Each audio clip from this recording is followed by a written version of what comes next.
Ok, salut chers amis, bienvenue sur ma chaîne YouTube, les grands noms de l'Afrique. Si vous êtes nouveau sur ma chaîne, abonnez-vous et activez la cloche de notification pour les prochaines vidéos. D'abord, je vais vous parler de quoi? De l'immobilier.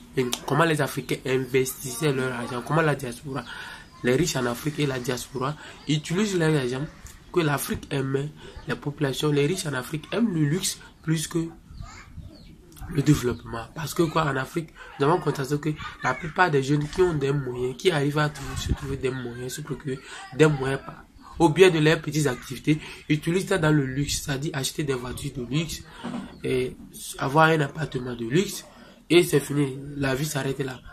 Et nous ne pensons pas investir dans le domaine très fort comme l'agriculture, et dans beaucoup l'élevage, et beaucoup de domaines. Aujourd'hui, je vais vous parler le domaine phare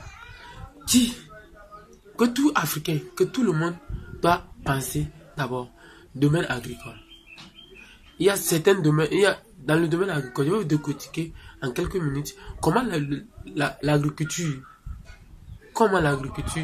est en retard en Afrique.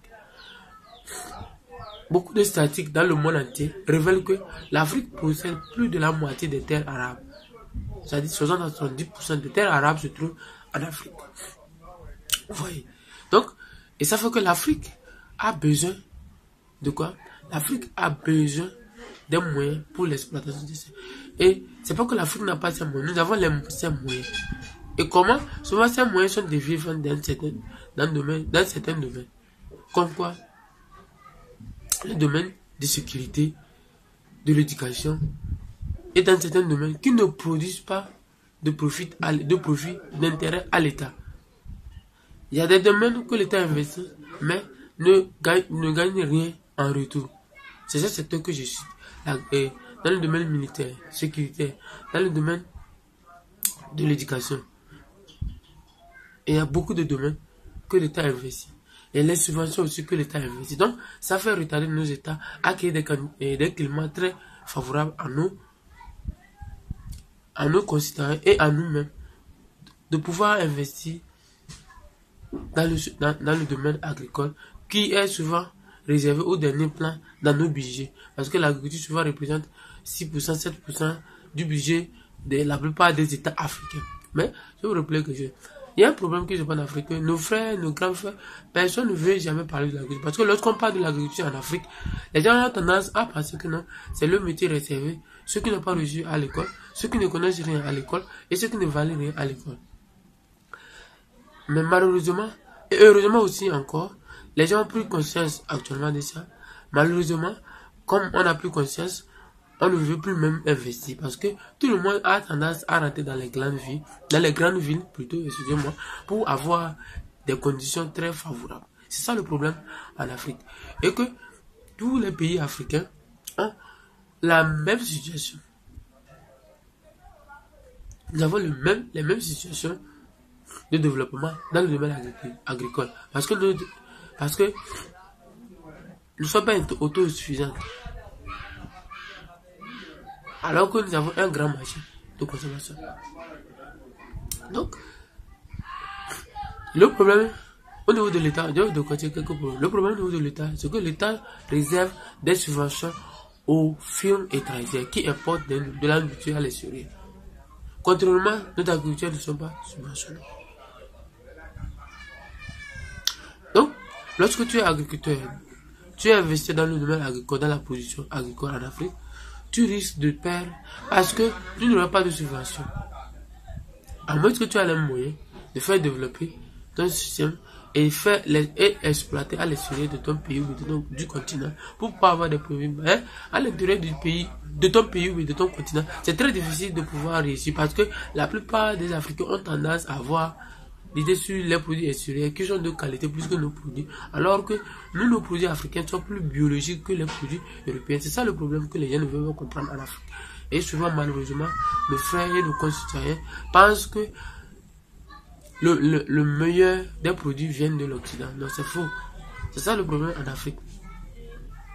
Nous avons le problème de marché qui est gagné par quoi? L'idéologie occidentale. C'est-à-dire, les Africains ne produisent bien, les Africains sont Et voilà, les produits africains ne sont pas de qualité. C'est ça le problème. Et secondo, c'est le problème gouvernemental. Nous avons le problème gouvernemental. Les problèmes de nos gouvernements qui sont quoi? Qui sont liés au sous-financement du secteur agricole. C'est ça le problème que il faut comprendre et analyser pour voir comment nos États peuvent arriver à équilibrer, à relever ce truc. Et malheureusement, pendant des années, on crie qu'il faut que chaque État arrive à arriver au-delà de 10% de son budget. Alors, 10%, au-delà de 10% de son budget à l'agriculture. Malheureusement, aucun État ne le fait. C'est ça le problème en Afrique. Et secondo, et troisièmement, on parle de problèmes sociaux. C'est-à-dire problèmes terriens, nous avons des problèmes fonciers. Avant d'avoir des terres, il y a beaucoup de problèmes en Afrique dans les villages. En Afrique, dans les villages et dans les banlieues, c'est pas du tout facile d'avoir acheté un terrain. C'est parce que les coutumes et les mœurs traditionnelles, c'est pas que je dénonce ces coutumes, mais c'est tellement ridicule que toi-même, tu ne pourras pas pratiquer certaines cultures sur certaines terres.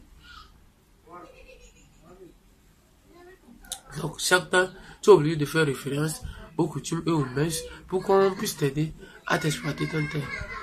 Et secondo, et quatrièmement, nous avons quoi? Le problème. Bon, généralement, les gens parlent de néocolonialisme. C'est de la néocolonisation. C'est-à-dire, les gens de l'extérieur nous font penser que nous sommes les gens, les hommes, les derniers hommes sur terre. Nous sommes les gens, les derniers, parce que nous ne sommes pas considérés. Et c'est cela qui pousse tous nos chefs d'État. Parce que en Afrique, tout le monde a quoi? A tendance à aller en Europe. L'Eldorado. Il faut le dire, l'Eldorado. Tout le monde a tendance à aller. Parce que il y a un problème que je vais expliquer après. Vous allez comprendre. Le problème des voyages, des agences de voyage à l'extérieur, au Canada, dans les autres pays. Je ne dénonce pas, mais c'est très dangereux pour l'Afrique, pour le développement de l'Afrique. Aujourd'hui, le Canada cherche beaucoup de diplômés. Et ils ne prennent pas n'importe qui, c'est des diplômés. Vous voyez ce système? C'est ça, c'est tout ça qui fait retarder le domaine agricole en Afrique. Parce que ceux qui devaient réfléchir, créer les moyens pour le domaine agricole, sont à l'extérieur, quittent, les bras valides, les cerveaux quittent.